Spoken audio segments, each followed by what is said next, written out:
Okay, we're live. Yeah, I'm gonna do another chart video. This time it's gonna be Madam Web, which I waited until it was on Netflix because I couldn't bring myself to pay for it. And boy, was that the right decision. Watching it twice was really, really hard. So we're just gonna talk just a little bit about Madam Web, and then we're gonna get into trying to fix the plot. And I'm realizing just lately that I keep picking really, really hard ones to fix because they're that messy, but I'm gonna give it a shot. I have a theory on what I'm gonna have to do. We'll see once I get the plot up. But let me just talk a little bit about this movie. But everybody knows everything. So, Madam Web, directed by S.J. Clarkson, who, best I can figure, has only directed TV episodes. I'm okay with that, on the face of it, because directing TV is still directing.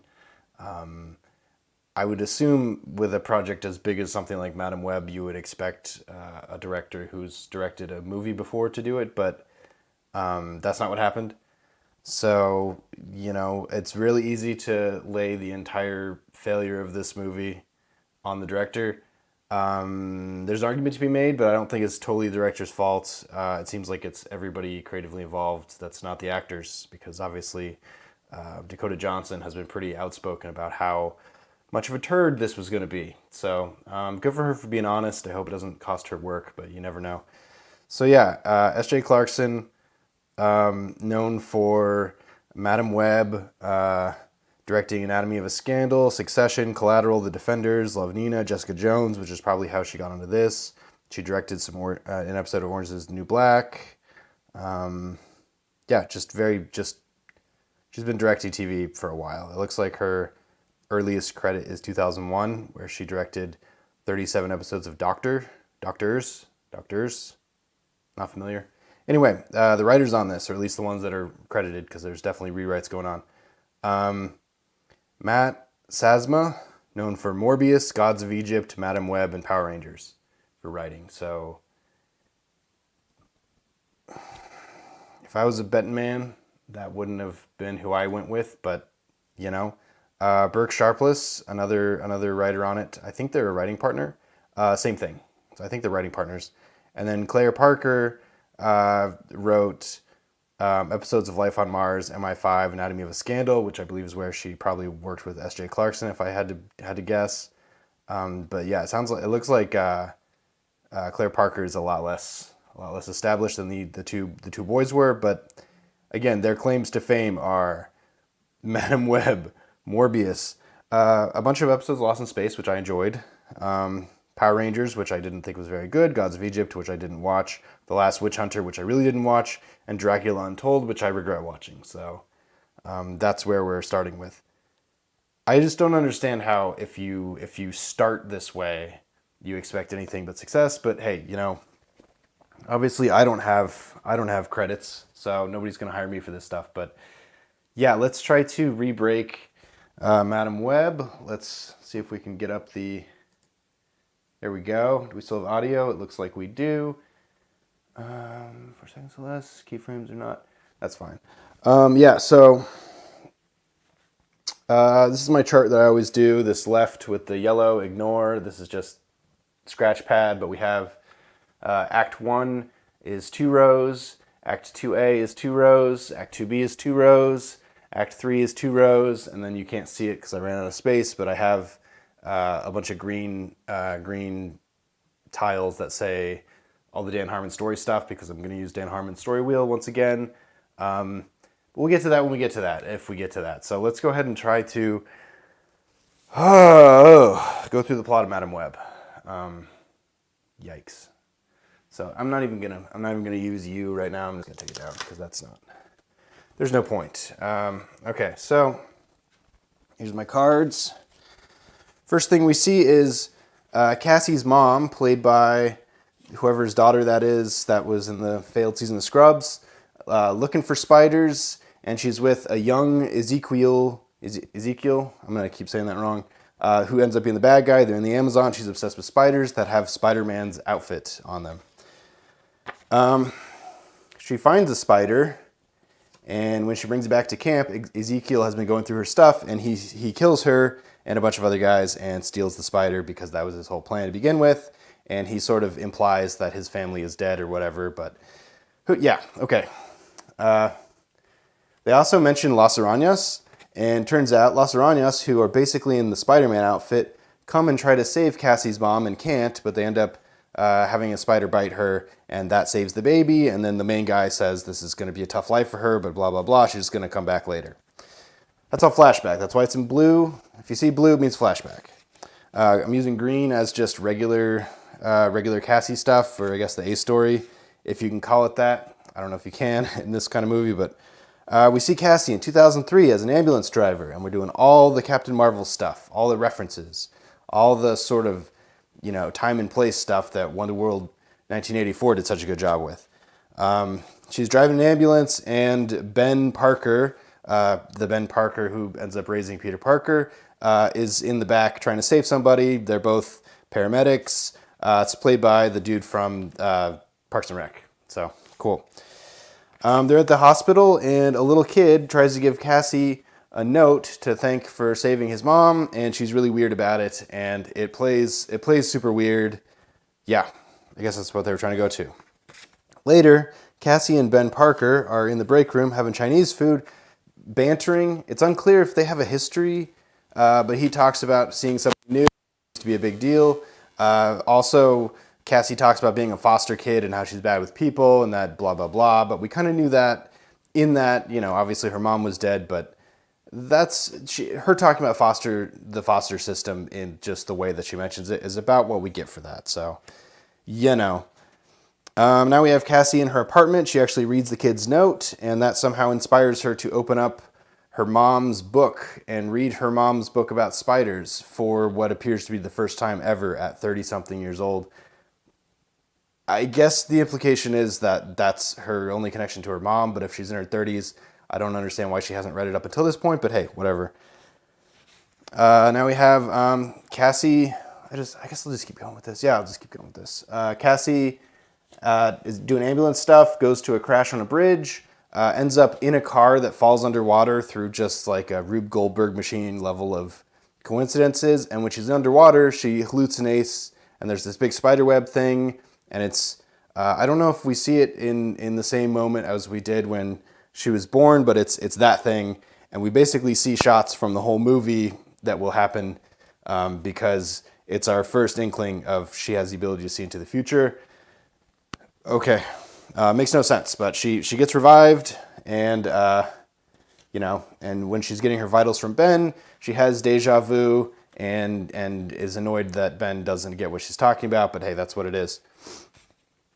All right, now we have Ezekiel in his beautiful Manhattan apartment with some beautiful lady, and they're making out and they're doing it, and then they go to bed, and when he's sleeping, he hallucinates 3 girls who will be the sort of the spider girls in the story, although I don't think they're talked about in that way, killing him in the future when he has gray hair. That's how you know it's the future.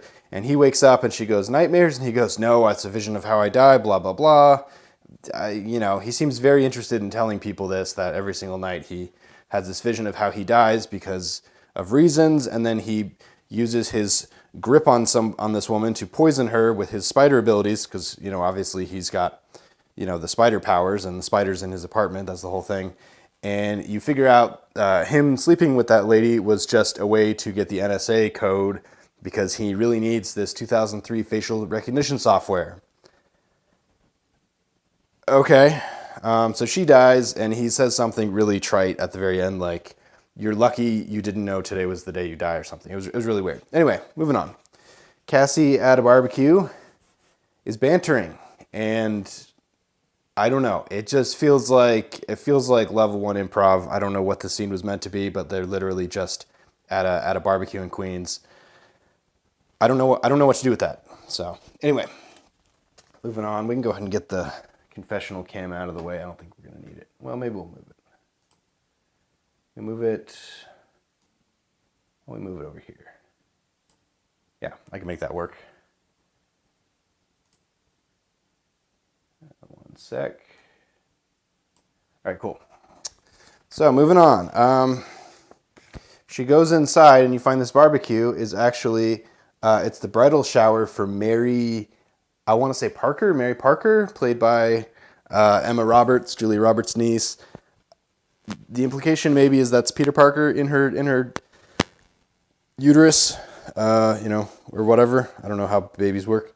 Yeah, so there's an awkward bridal shower where they're playing games, and Cassie's super weird and harshes the vibe by talking about her dead mom, which is the whole thing. And then she has deja vu with like a popping balloon and everything. So that's weird. She's now deja vu twice. Then Ben comes in and calls and says, "Hey, there's a fire at the docks. Everybody's getting called in." And so they go to the docks, and she immediately has deja vu as she's performing air quotes CPR on everybody, on this guy, and looks down and has bloody hands. But then the guy she's performing CPR on, she doesn't. It's very confusing. She also sort of like on a whim mentions to Ben, and he's rushing by to check the guy's abdomen, and sure enough, the guy has internal bleeding. So I guess that's to imply that she's a really good paramedic. Although if you're a paramedic, I assume you would check that stuff anyway. I don't know. Maybe Ben's a really bad paramedic. Anyway, she has a vision crash of Omar Epps, his character, I don't remember what he's called, but he's a paramedic, where he's going to get into an ambulance and get T-boned by a semi. And so she says she wants to drive the ambulance, and he says, "You're dealing with a lot of stuff," which is its own plot hole because, yes, she just had a near-death experience, and now she's back at work. I don't think that's how it works, but I don't know. I'm not a paramedic, so anyway, Omar Epps gets in the ambulance and then immediately gets T-boned and killed by a semi half a block away, and she goes, "Oh my God," because she knew it was going to happen. Anyway, moving on, we have Ezekiel back at his giant loft. And now he's with Zasha Mamet. Again, I don't know her character's name, but she's the girl from Girls who is, I don't know, depending on how you count, the fourth least toxic and hard to watch person in that show. Anyway, Zasha Mamet is a nerd and is doing computer stuff for face recognition to find these girls. And based on just the description Ezekiel has given to Zasha Mamet of the girls, she is able to render literally a picture of each of the actresses, but really the only one I recognize is Sydney Sweeney, but that's also because in every single thing in this movie, she's in the middle. I don't know why, maybe it was in her contract. It did seem kind of weird, but I don't know. That's one comment I have about Sydney Sweeney going forward. Anyway, in this movie, she ends up talking to her optometrist about her visions, and her optometrist says, "Your eyes are working fine," and they sort of mention the fact that she's seen a bunch of specialists and that everybody says she's cool. I don't know why your optometrist is the last person you're going to talk to about what is clearly a psychological issue, if nothing else, but yeah, I don't know. Why wouldn't you talk to a neurologist? I don't know. I'm not the writer. Then she's lounging on her couch being sad, and I think talking to her cat named Cat, I believe. And Ben leaves an answering machine message saying, "You need to go to the funeral. I know you there. Pick up." I think the bit is it's an answering machine, and so when do you get to, in 2024, get to play the answering machine bit? I think that's what it is. Somehow she gets talked into it. And the way she does is she's popping popcorn and has deja vu because a pigeon made entirely of CGI crashes and cracks her window, but then when she opens the window, it happens all again, and then this time the pigeon doesn't die because it flies into the open window that she opened, thus her realizing she has the ability to change the future, I guess. I don't know. Your guess is as good as mine.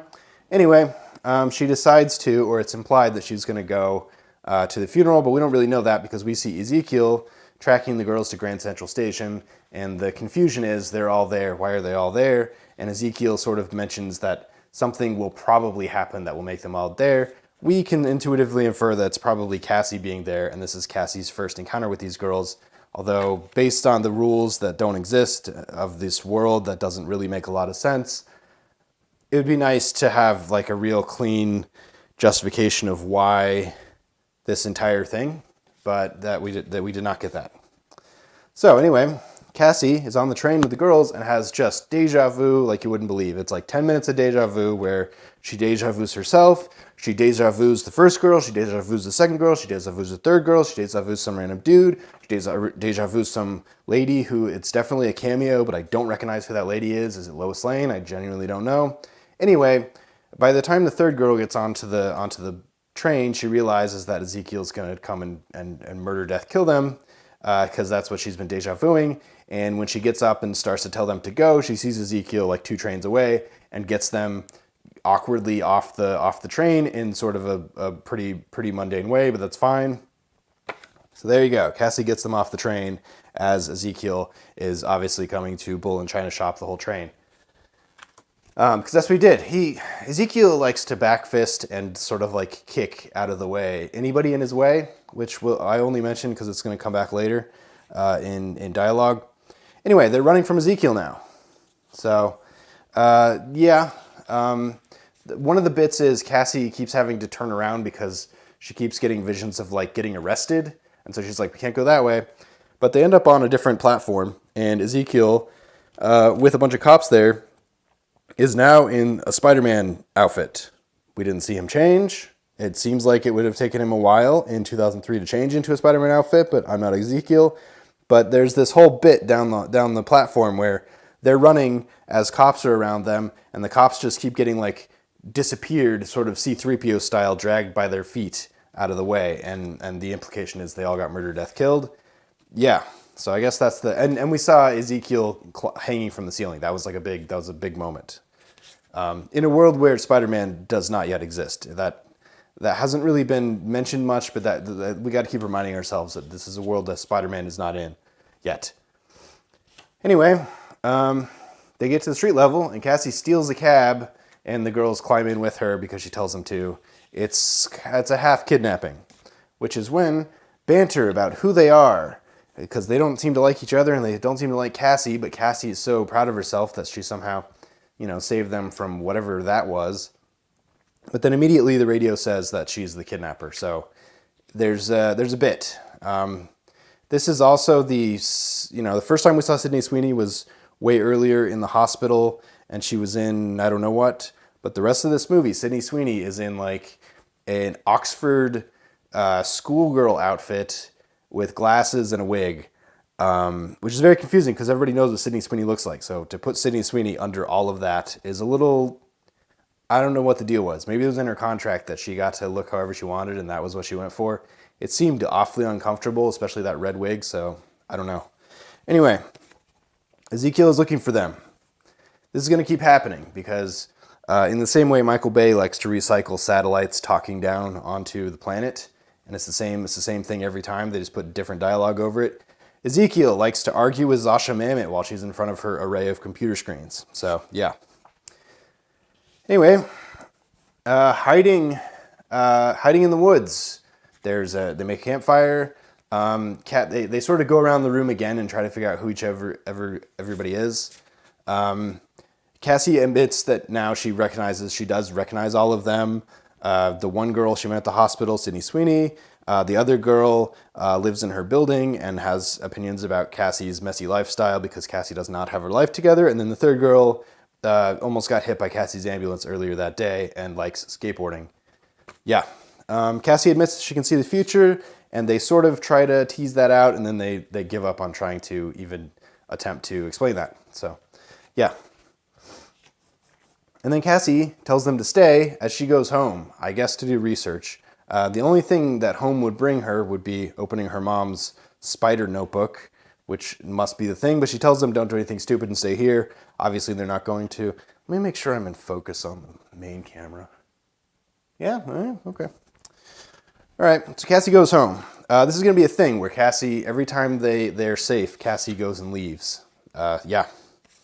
So Cassie goes through her mom's journal and learns about Las Arañas, the spider people of Peru, who have super human abilities that coincidentally is exactly what Ezekiel does. And so she goes, okay. Meanwhile, the girls are bantering in the woods. I'm going to keep going this way because it is 60. I know it's 60, so I guess that's probably right. We're at 29. The girls are bantering in the woods and kind of being mean to each other and decide they're going to go back to the diner half a mile away because they're hungry, they want food. Honestly, probably the truest moment of the most honest moment of the entire movie because teenage girls, my best guesses would do this. So yeah, so they head to the diner. And then they order food and try to talk to boys. And some local guy gets on the payphone, because again, it's 2003, so payphones are cool. Calls the police, and Ezekiel intercepts the call. Obviously, this is where Ezekiel jumps in his Corvette and does a burnout as he pretends to be a cop with the thickest, I wouldn't say Peruvian because that's insulting, generic South American English American accent ever. He pretends to be a cop, so yeah. Also, I guess it's worth mentioning, I don't know who that actor is playing Ezekiel, but either they had to redub every single line of his for some reason, or something, I don't know, something happened, but his dubbing for every single word he says for the entire movie is out of lip sync. I don't know if this is a Netflix problem. It doesn't seem to affect any of the other characters, but it's an out-of-body experience watching him talk because it does not sync up at all. And the tone in which he talks seems a little confusing. Anyway, Cassie goes back to where the girls are supposed to hang out and can't find them and tracks them down to the diner.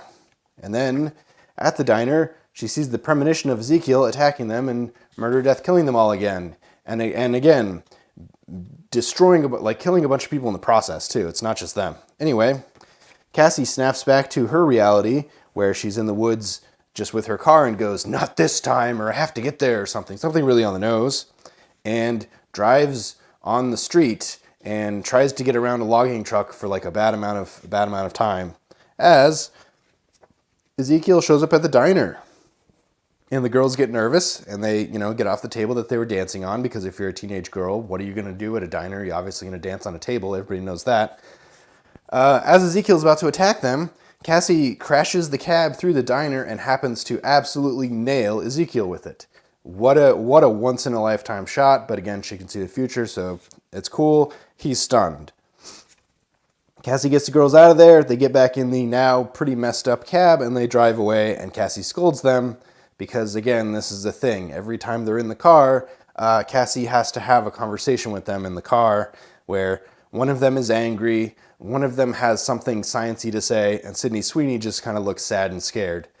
Yeah. Anyway.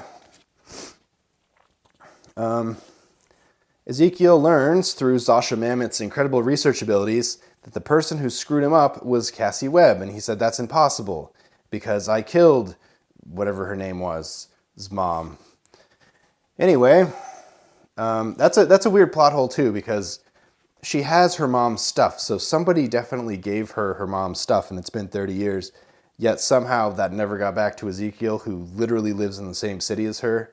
It's a little strange, especially if he has the ability to see visions. I don't know why he wouldn't be tied to her in some way, but that's going to come up in a minute too. Anyway, Cassie checks the girls into a motel, and they sit down, and they go around the room, and the girls talk about how nobody's going to look for them because one of them, her dad doesn't care about her, the other one, her parents are out of town, and the third one, her dad just got deported. I feel like that's a bit of a write-in. Also, a little confusing in that she's afraid she's going to get deported or go to foster care, but if she was born in the U.S., isn't that an internationally known thing that if you're born in the U.S., you're a citizen, so that wouldn't have ever been an issue of getting deported once? I don't know. Don't know. Unclear. She lives in Queens. Anyway, so Cassie basically says, okay, well, guess you'll stay with me. And then Cassie leaves again. Tells the girls nothing. She sneaks out at night and goes back to the diner. Why she goes back to the diner, it's very unclear, but she ends up having, as she walks through the destroyed diner, a psychic combo with Ezekiel, who basically tells her everything she needs to know about how he killed her mom and that he's got spider powers and that she's got spider powers too, and he's mad about it. I believe she was also poisoned by him because he grabbed her arm. I don't even know if I wrote that down because it just doesn't kind of matter. He gives her a ton of information and basically tells her, you need to give me those girls so I can murder, death, kill them. And she says, no, that's not your choice. Not to say no, that's a bad thing. It's more implied that she's like, no, that I don't want to be involved. Anyway, she wakes up. She was sleeping in the hotel the whole time. She wakes up with a start. Does not wake up the three girls who are arm in arm in the bed next to each other. It's adorable. It's weird. Anyway, Cassie wakes the girls up at 5 a.m. and you think it's because she's going to take them somewhere or something. No. She wants to tell them about poisoning and how the solution to her poisoning on her arm isn't that she has spider blood and that she's basically immune to the poison, but that CPR can save you from poison. And so she teaches them how to do CPR. I have some thoughts about the writing of this CPR thing. First of all, I feel like the first thing you do when somebody is, I don't know, poisoned or just on their back on the ground is you don't start CPR, you try to figure out what's going on with them. Second of all, I don't think CPR is a solution to poison ever, right? And third of all, they do CPR without doing the breathing thing, and I think that only became a rule in like the last few years, definitely not in 2003. When I was doing, that kind of stuff, like training in 2003, I'm pretty sure you were still trying to do the airway stuff, so just the pressing stuff would have happened later. I don't know. I get what they were trying to do. It's bonding and having Cassie invest in somebody and they call her a good teacher and all this kind of stuff, but also giving them a survival skill, but it's weird. She also explains a bunch of spider stuff she just learned, which she just takes for face value, which is okay. Anyway, moving on.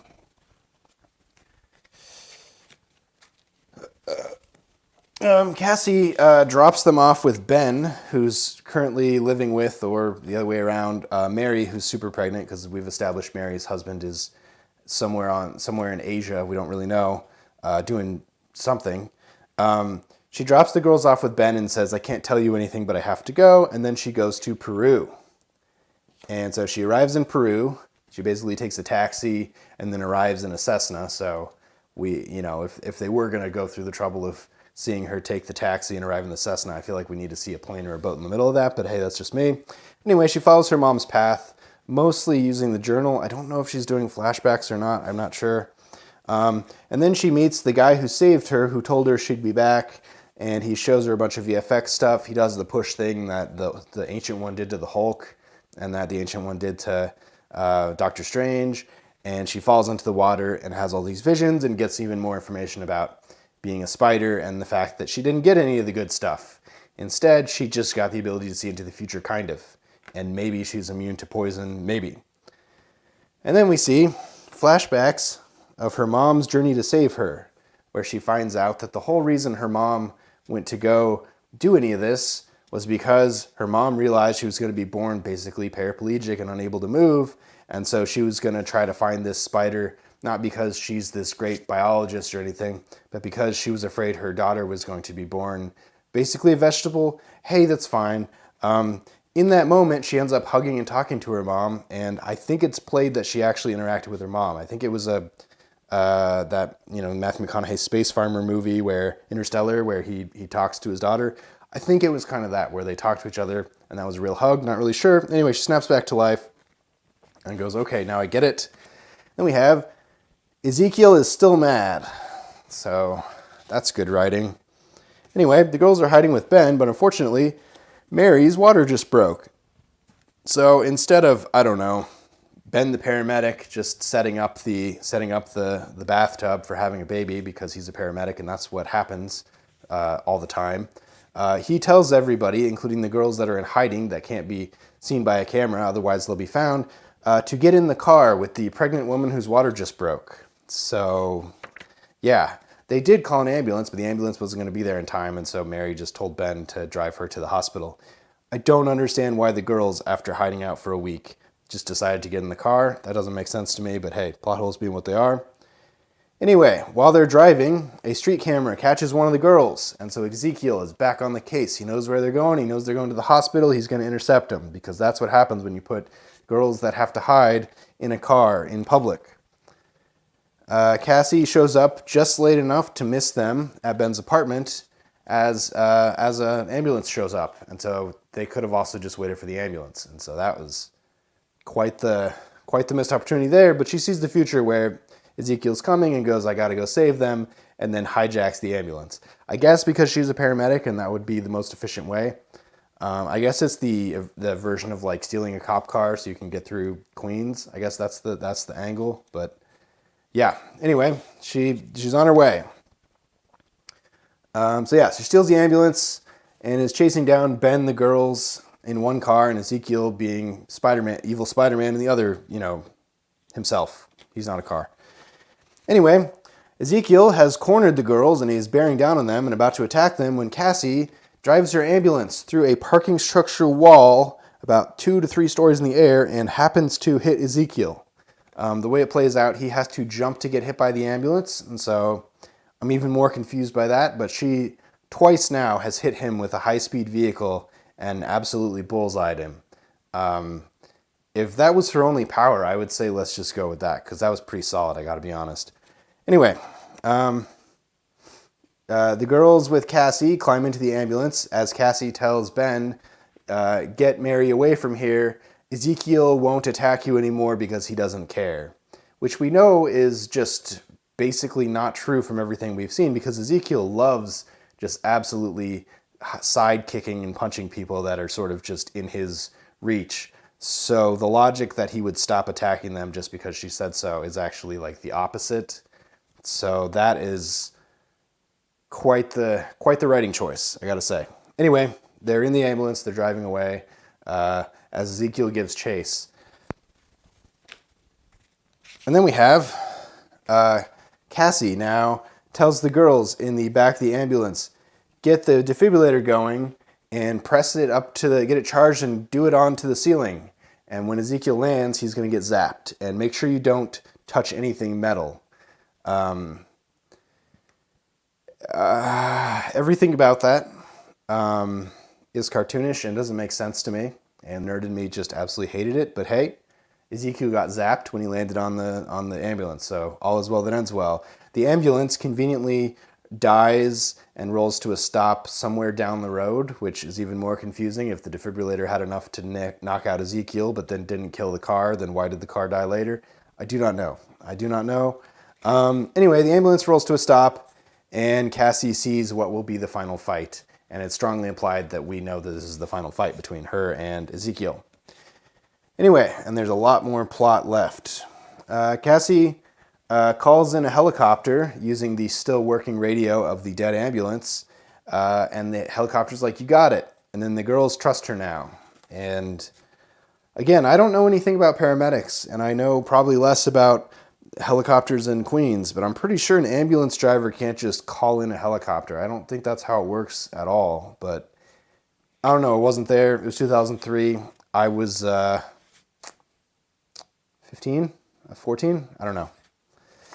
Anyway, they sneak into the Death Trap building. This is the same building that her buddy died by getting T-boned out in front of earlier, but they called the building a death trap. It was important to know that it was a death trap. I'm going to put it up here because we can't see it. There we go. Death Trap building. I forget why they called it a death trap if they talked about it having fireworks in it, but the bit is basically it's a warehouse on the dock that's filled with fireworks and therefore it's going to explode. Why, when they evacuated the first time, they didn't, like put caution tape over it or something, I'm not sure, but they go in there and Cassie starts handing out flares to everybody and says, light everything you can on fire. But if it's fireworks, I'm a little worried about that. But also, she finds a smoke grenade. So the ambulance not only had like a huge amount of road flares, which sure maybe, but also had smoke grenade. So which is good because the girls are hiding as Ezekiel is sort of sneaking around, and the explosions of fireworks start as everybody runs from Ezekiel as Cassie suddenly remembers to tell them to get to the roof because of obviously helicopter reasons.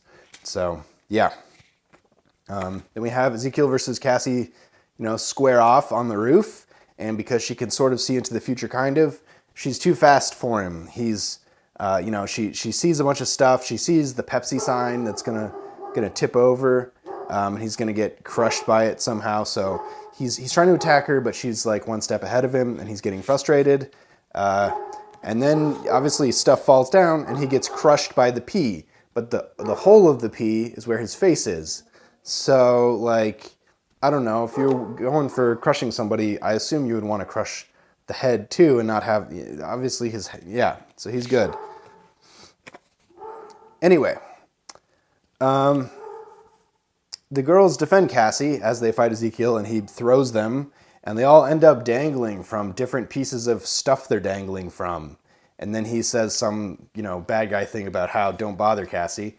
And this is when she decides to use her web, where she sort of like ghosts herself out in 3 directions and goes, here, grab my hand, I'll help you, which is just, that's like Green Lantern level stuff right there. But she ends up saving all the girls by helping them, and they're all not dangling anymore. And then she does have the premonition again of the falling Pepsi sign, and now she's ready as Ezekiel attacks, and she uses her premonition to dodge debris as stuff keeps falling, and she ends up like using like a corrugated metal shield, which is, again, interesting, but nothing about what we've seen so far implies that she would be doing this, but that's fine. But he ends up getting crushed under the Pepsi sign, and she ends up falling into the water. And as she's falling through the water, an underwater firework hits her in the face, probably blinding her, let's be real. And she gets brought back to life because the girls remembered to do CPR, and they traded off, so they worked together. So there's that we solved that mystery. Then, Cassie wakes up in the hospital. Mary's had her baby, probably Peter Parker, we do not know. And Cassie is blind, and the girls are there, and the nurse says, this is family only, and Cassie says, these are my girls, because obviously they're her girls now. And then, fast forward to some time later, Cassie is blind and paraplegic in a wheelchair, living in her apartment with the girls, and they do this chuckling gag about how Cassie knew what's-her-name was going to sneeze before she sneezed, and that is the movie. She wears Terminator, giant, goofy glasses, and then there's a flash to the future of the girls in their costumes, and Cassie being in a different costume. That's the story. That's Madam Web. So, yeah, hooray for that. Let me go this way. Can we rotate this at all? No. Okay, so Madam Web, what a story.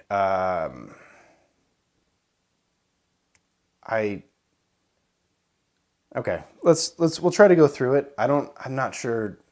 Yeah, let's just try to break it down. So here we go. We need to find the end of Act 1 because that's when you go into the new world. We need to find the midpoint. We need to find the low point. We also know what it is. So we have the end. That's fine. You're not going to see this card probably because it's out of range, but there's a card down here. Don't worry about it. That's the end. Let's try to find the midpoint maybe.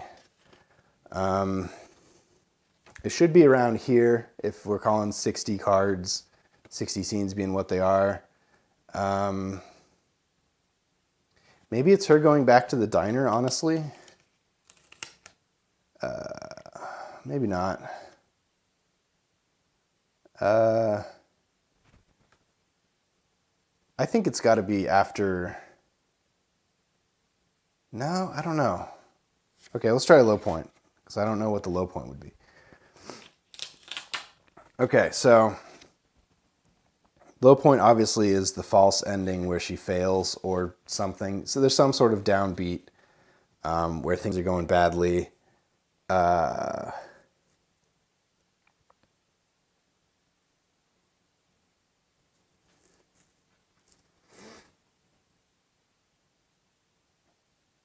Maybe we call 47 the low point where Cassie shows up at an empty apartment. I don't like that. It's not really very satisfying, but I feel like that could be a low point. Midpoint.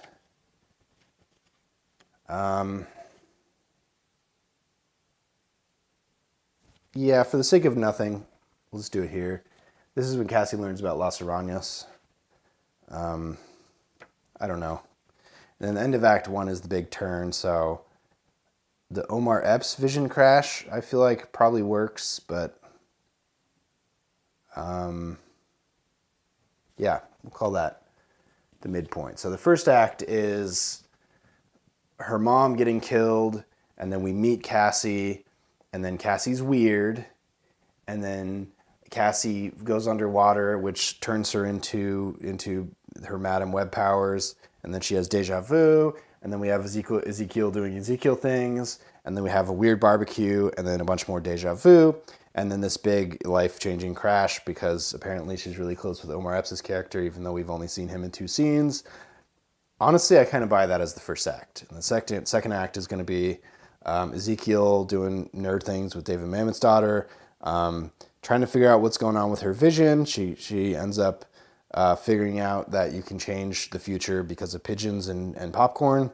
And then Ezekiel tracks the girls to Grand Central Station, and then Cassie gets the girls off the train because that's her big choice. I kind of buy that too. So maybe it's the later parts that are so horrible. What's weird, because the experience of watching the movie, the first 30 minutes are an absolute disaster. So the idea that the first 30 minutes are the stuff that structurally makes sense is kind of scary to me, actually. Running from Ezekiel, stealing a cab chats, all the yellow stuff I absolutely hate. That's why it's in yellow, because it's just basically non-moments. They're just like character moments where nothing takes place, nothing really gets addressed or advanced. Anyway, she goes home, she meets her mom. So maybe we just have like a weak midpoint. And then all this stuff about the girls where she has more and more. Basically anything in orange is where she has a premonition. The exception being when she has a psychic convo with Ezekiel. So basically blue is flashback, green is just Cassie's journey, orange is Cassie's visions, pink is Ezekiel being Ezekiel, and yellow is these completely momentumless hangouts with the girls. So let's go to 2B. After the midpoint, the girls are going to do something. They go to the diner. Sure, I wish there was something in between there, but hey, what are you going to do? Cassie looks for the girls, then she has the premonition, then she attacks the diner, then she fights Ezekiel, and then they're back in the car. We have another dead scene here, scolding the girls. Ezekiel learns more information. I kind of buy that. Cassie and the girls in the motel. Again, we've had this like so many times where it's like, who are you? Let's go around the room and talk. We have, who are you here? Let me just write these. So we're gonna do a W. Who are you here? We have a who are you here? That's not with Cassie, but it's with the girls. We have a who are you here? And we have a who are you here? So we have the same beat basically 4 times where they're like, I don't know, this is what I'm about. Yeah. So, okay. Moving on, Cassie explains her poisoning to the girls. So basically we have there's so many things going weird about this movie. If you ignore the dialogue, if you ignore the obvious like logical plot holes and just stuff that doesn't make sense, like why an ambulance wouldn't screech to a halt after electrocuting somebody and having not electrocuted anybody else. If you ignore all that stuff, there's just some weird logic stuff. Like some scenes are like a double scene where they do this thing that drives me nuts where you set up the thing and then you pay off the thing in the same scene. That I can't stand that. It absolutely drives me nuts because you set up the scene and then you go somewhere else and then you pay off the scene. That's how you don't want to double the scene. You don't want to butt the scene butt to butt. It's weird. In addition to that, there's a lot of just like, obviously the yellow stuff is just dead weight because it's the only time we've seen the girls, but nothing happens because the girls are basically just a MacGuffin. They're a prop. They don't really have unique personalities. The closest we get is when they're dancing on the bar, which again is a logical thing that I don't really understand. Why would 3 16-year-old girls feel comfortable dancing in a scary diner in the middle of nowhere? But sure, whatever. Especially if they're not, inebriated. What else? Ezekiel is a 2-dimensional character. The most we see about him are at the beginning where he says, "You don't know me," and then he tells the girl that he's about to poison. All these things about how he can see visions of his own death. And then every other time Ezekiel is just he's a MacGuffin himself. He's a 1-dimensional character who's just there to make chaos. So yeah. And then we have Cassie's premonition stuff, which it's honestly a lot more than I thought. Because it's like 1, 2, 3, 4, 5. We'll call that 4, I guess. 5, 6, 7. Don't count that. So 8, 9, 10, 11. She has like 12 premonition things. And so I feel like that should be like a story, like a B story or a C story where there's an arc to it where, and it sort of builds. It's like, it starts, she doesn't understand it. It's the same beat again. It's the same beat again, but then we have the payoff. So I feel like there's too many beats here. There's one too many beats. But then we have, here's how you can fix it, but it was so like messy that I don't know if it really sells. And then we have like a really big one, which actually pays off, but it doesn't really feel like anything was learned from any of this. It just seems like this is the choice she had to make. And then it just sort of like happens when it's convenient to happen thereon. I feel like if we're going to do a whole storyline about deja vu, we got there. We got the start, we got the don't understand it, and we got the starting to understand it. And then we have the clear obvious, which wasn't so clear. How does this actually work? And then applying it. But the applying it was so muddled because it was such a big scene. I think there needs to be another one where she tries to use her vision and it doesn't work. Like there's some mechanic about it that she doesn't understand. I feel like that has to be a thing, which we didn't get. She just kind of like, because eventually we get to the part where she ends up like pulling a piece of corrugated metal and using that as a shield. But like, so now she has the ability to see minutes into the future, but she can also see instantaneously in the future. Like what is the logic here and how does that work? It just gets confusing. And then the other thing is the Cassie, they spend a lot of time in the beginning trying to really hammer home very awkwardly that Cassie has basically no people skills, but also has like a really pessimistic, optimistic point of view on the foster care system in New York, which is a really interesting idea that doesn't even at all get addressed, considering technically she's going to be fostering these 3 girls by the end. So there's that. That's her A story. That's the green story, basically, is her adventure, but also her trying to figure out that being a weird, unapproachable person makes it really hard to now become the surrogate mother for 3 girls. So there's that arc, but that's not really doing it. I don't know. What else? There's a whole Spider-Man aspect of it. Why is Ben in this story if he's just the background every time, which would make sense if it was a proper Marvel movie because they go out of their way to like weave that kind of stuff in, but we know this isn't going to be its own Marvel movie. It's in a different sort of, it's in the vampire one because that's what it's in the Morbius one, which was a disaster on its own. So we know the Ben Parker stuff's not going to matter anyway. So why is it even necessary to try to put that stuff in? Yeah. So let's try to look at the plot just a little bit more. But then I think I just want to go through and just summary rewrite it how I think it probably should go, because this is nuts. This is hibachied. This is too many cooks. This is like Dakota Johnson had mentioned that they were getting new pages on the day when they were shooting it, and so of course it doesn't make sense. Like it doesn't. I'm sure the edit was an absolute nightmare, because if you don't have everything very, very, very well streamlined and compatible in the story, when you shoot it, what you're shooting is what's on the page. And so if the pages are changing, you go into the edit, you have like 20 different versions of the same story, and different moments and beats are going to be facing a different way or in a different tone than what the final product is going to be. And so if it's not intentionally like consistent at the beginning, it's not going to be intentionally consistent by the time you edit it, because there's so much, nuance in the acting and that kind of stuff, and you can only polish it so much. I suspect Sydney Sweeney had a much bigger role initially, because in every single shot she's in the middle of the frame. So yes, she's a huge star and she's an up and comer right now. So I get why they would want to put her up front and center, but also, it just seems like she didn't do anything. So did they cut out a bunch of stuff, or did they just forget to write Sydney Sweeney stuff? I honestly don't know. Anyway, yeah, okay. So let's try to do this. We have you, which is, which is this zone of comfort. Cassie's zone of comfort is being awkward. Sure.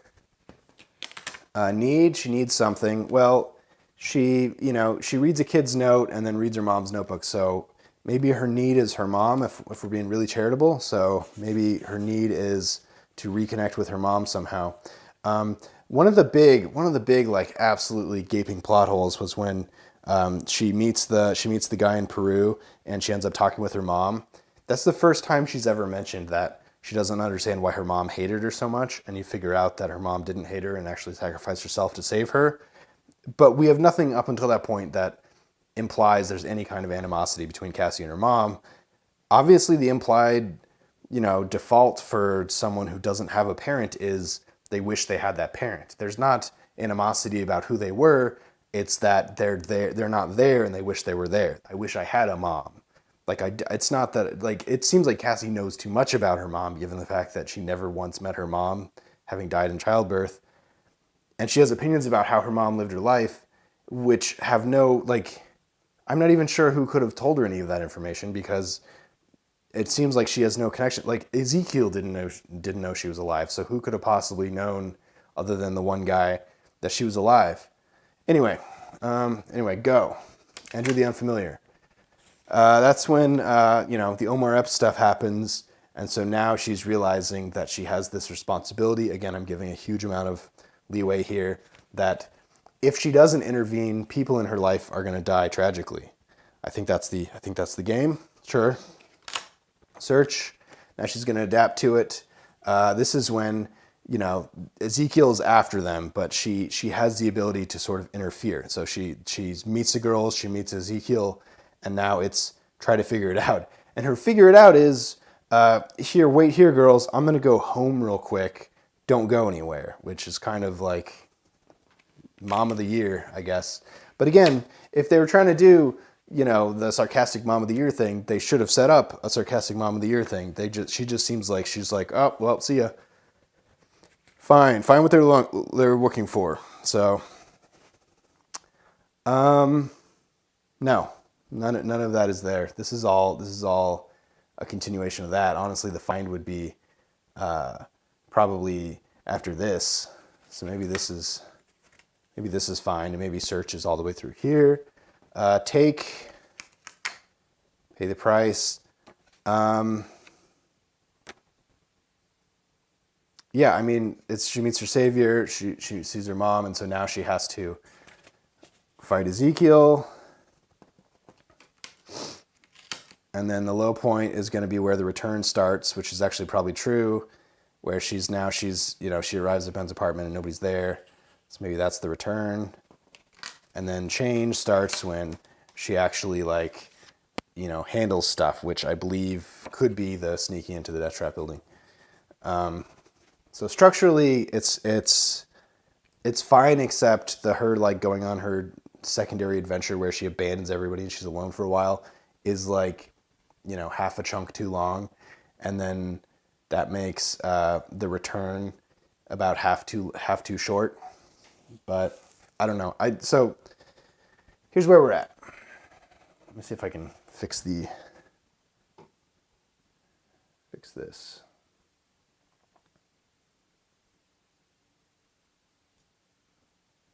Well, you don't need to read it anyway, right?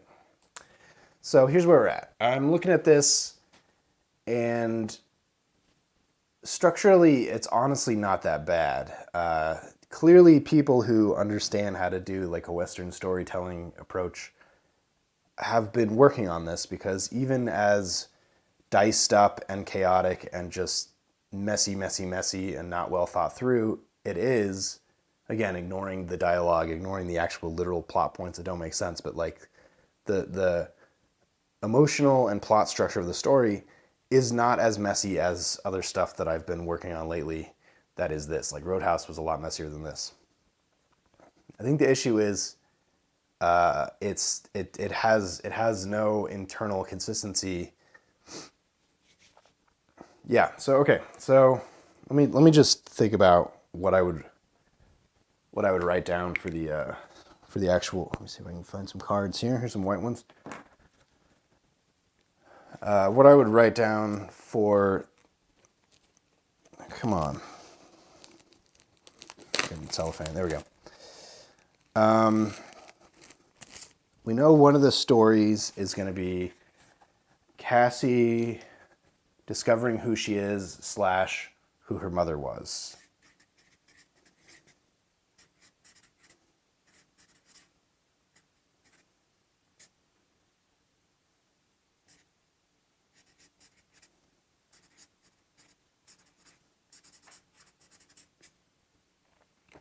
We know that's going to be one of them. So let's just, let's just put it right here. We know that's going to be one of them. We also have Cassie's new powers.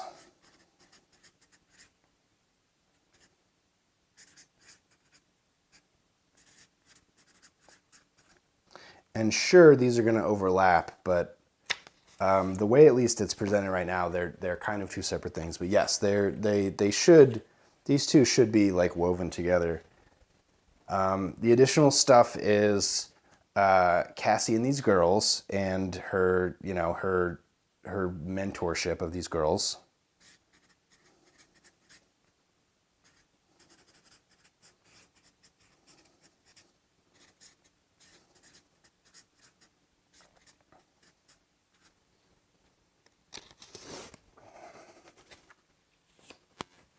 And then the other big one really is Ezekiel, the bad guy's pursuit of Cassie and the girls.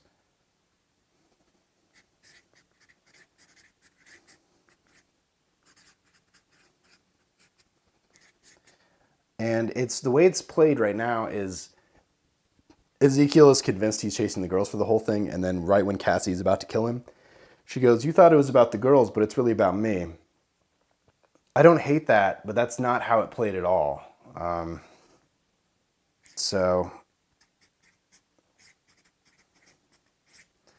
at some point, I feel like Ezekiel needs to genuinely corner Cassie, not just in a psychic conversation, but in a real conversation where, because in the psychic conversation, he says, "Why are you protecting these girls?" And she goes, "Well, it's not your choice."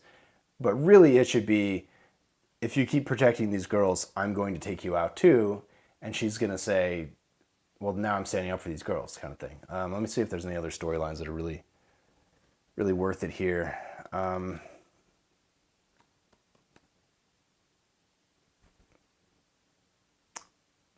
I don't think so. So, yeah. So let's do this. We'll call this the A story, Cassie on who she is. The B story is going to be her new powers. Oh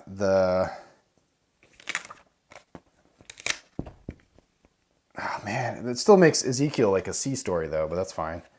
So actually, you know what? We'll make Cassie's new powers the C story, because usually you want the villain to be the B story.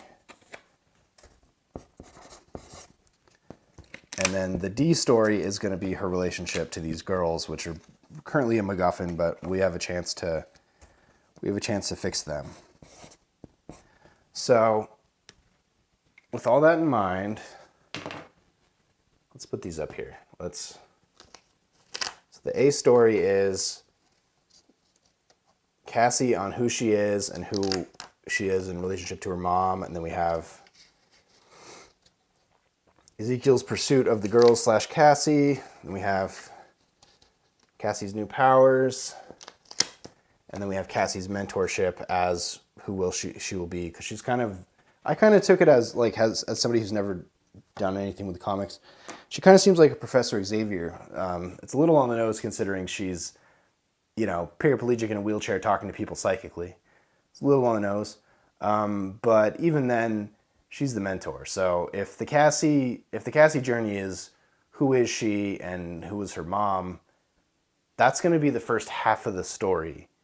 And the reason it's going to stop there is once she figures out everything she needs to know about her mom, except for maybe a few extra details, the rest of the story is her applying that information to solve the problems that were set up. So she, it's a flip flop. It's Seth Rogen talks about it in Superbad, where it starts off being mostly about like a broad sex comedy and a little bit about like two friends having to deal with the fact that they're not going to be friends or at least be in the same college next year, and as one ends, the other one begins. So one goes down, one goes up, and so yes, Cassie is going to you know slowly learn who she is, but then that's gonna stop because she's gonna realize it's more important for her now that she has a better understanding of who she is and in the relationship to her mom.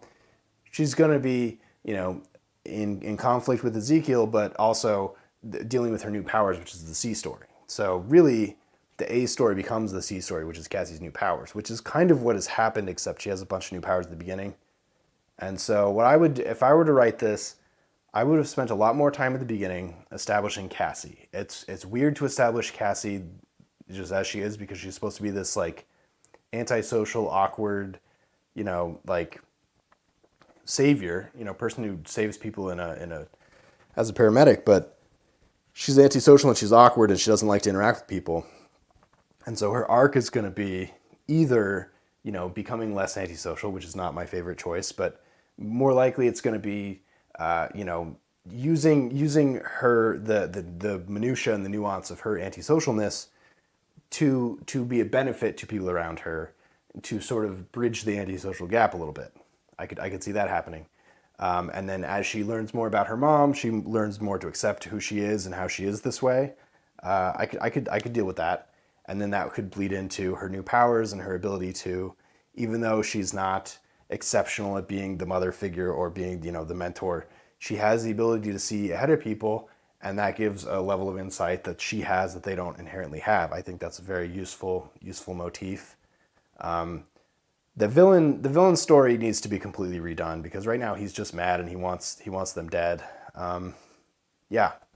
Why is nobody in a non-Spider-Man moment in time not freaked out that people in Spider-Man costumes are absolutely wreaking havoc on the city? Why? I don't understand. And he's not being very sneaky, obviously. He kind of sucks at being sneaky. So there's that. So I think the B story needs to mirror the A story a little bit where, if she's on a journey of self-discovery and revelation, he's on a journey of, addressing why he is the way she is, or he's the way he is, or she is the way she is, and confronting it. Maybe his journey is to try to entice her, convince her that the lifestyle that he's living is the choice lifestyle for somebody with spider powers. Like I think that's a much more useful thing. All of a sudden he's an ally, but he's not. He's obviously a bad guy. I think that's not a great pitch, but that's the pitch I have. And then Cassie's new powers, I think, is very straightforward. We have the epic moment where she almost drowns and then she is basically revealed her powers to herself. And then she has a little bit of deja vu. But I think the logic of how the deja vu and how the seeing in the future just needs to be cleaned out more. I think it's too complicated, especially by the time you get to the end where she's using like the corrugated metal as a shield for stuff that's happening instantaneously. That's insane. We didn't see any of that. We certainly need to see her fail with her powers at some point and realize that there's a limit or that there's a trigger. There's something important to get her going. I think that's important. But also we need to really hammer down specifically what her powers are, even if that means her powers are different when, or her powers become more powerful when. I think that's important because then there's a logic to it.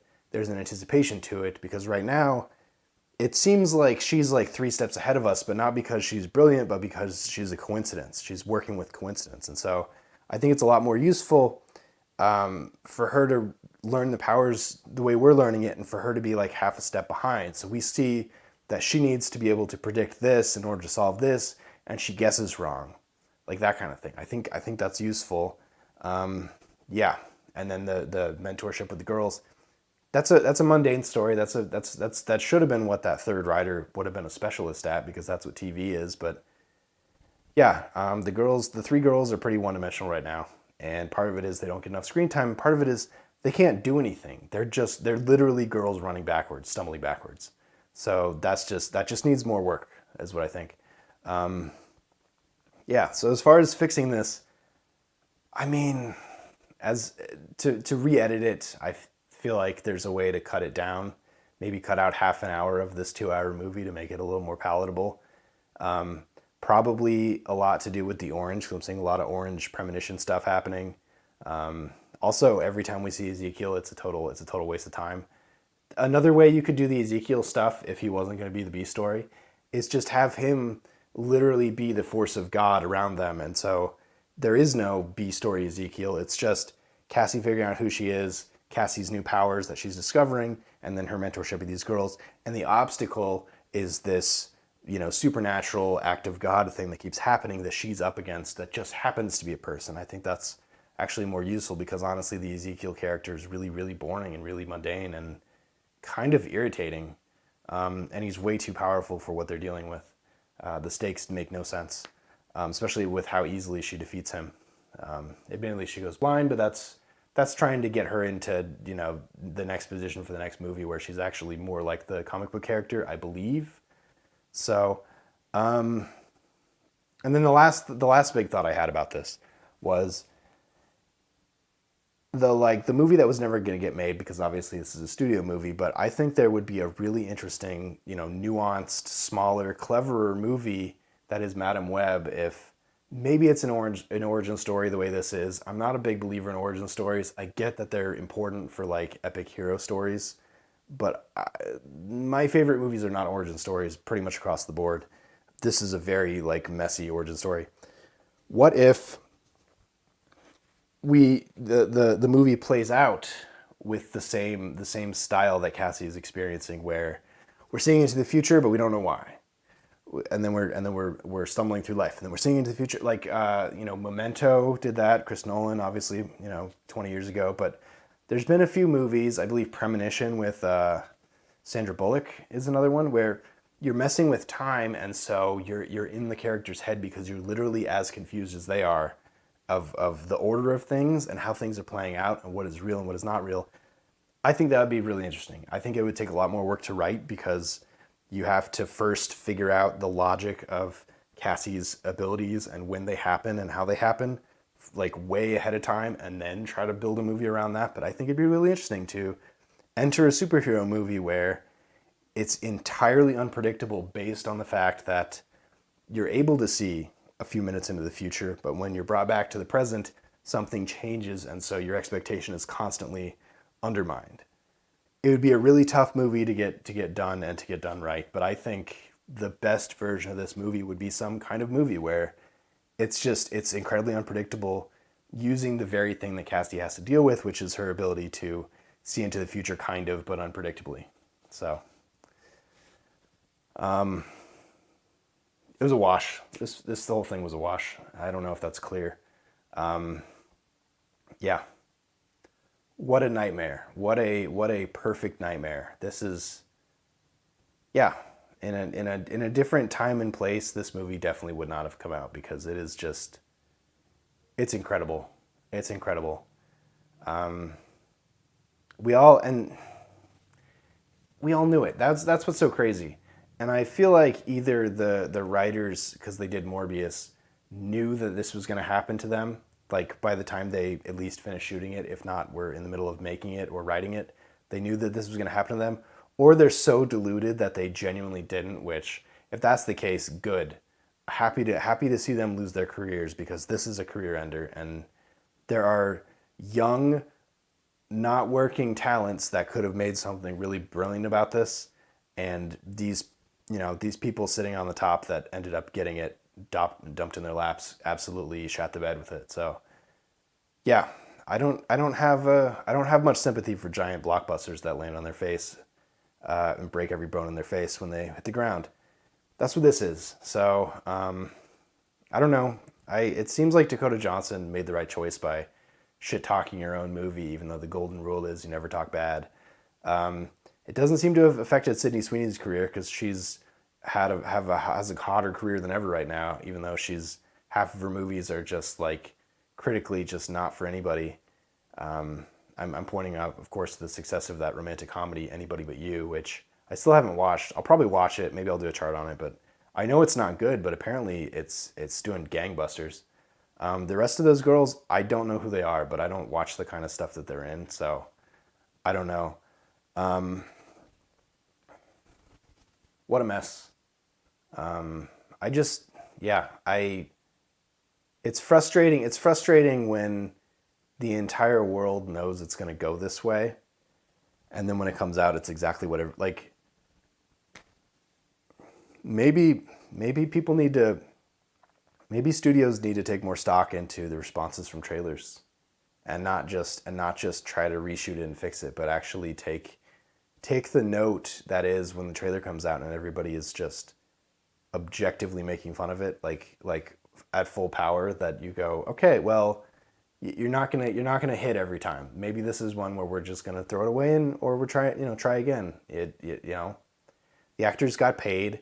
There's no point in releasing this because it's going to be a black eye for everybody involved, and it's already lost money. Like, there used to be a cynical force it into theaters during dump month, which was January, February, for movies that were never going to have a chance, because if you put it in dump month, there's only things that are dump monthable in dump month, and so any amount of movie theater revenue is better than zero. But we're at a time and place now where I don't think that's really a thing anymore. And so this movie, going into theaters, maybe made a little bit of money back, but not much. It definitely, every time people saw this, it got a worse reputation. But, dumping it on Netflix, dumping it on Hulu, that kind of thing, dumping it on Amazon, does that even financially make sense? I don't know. But as far as why this movie exists, your guess is as good as mine. Hopefully, this is the last absolutely ridiculous thing the Morbius writers do, because in my book, they're at least 0 for 2. And if they're going to keep behaving like this, whether or not studio intervention is why it turns out this way, I'm glad it didn't pay any money, I guess is what I'm saying. What do you guys think? Do you have better insights on this kind of stuff? This movie just made me cynical and kind of disappointed, because I don't know, when I'm reading scripts, when I'm screening stuff for festivals and stuff, I can usually see what they're going for, even though it's a miss. Because there's a lot of misses for every hit. This, I have no idea what they're going for. I genuinely don't. It just seemed like, incompetent and hostile at the same time. I don't know. It's just so weird. So, yeah, let me know what you think. Like, share, subscribe. That was my breakdown of Madam Web. I'm going to go drink some tea and try to get my voice back now. Catch you on the next one. See ya.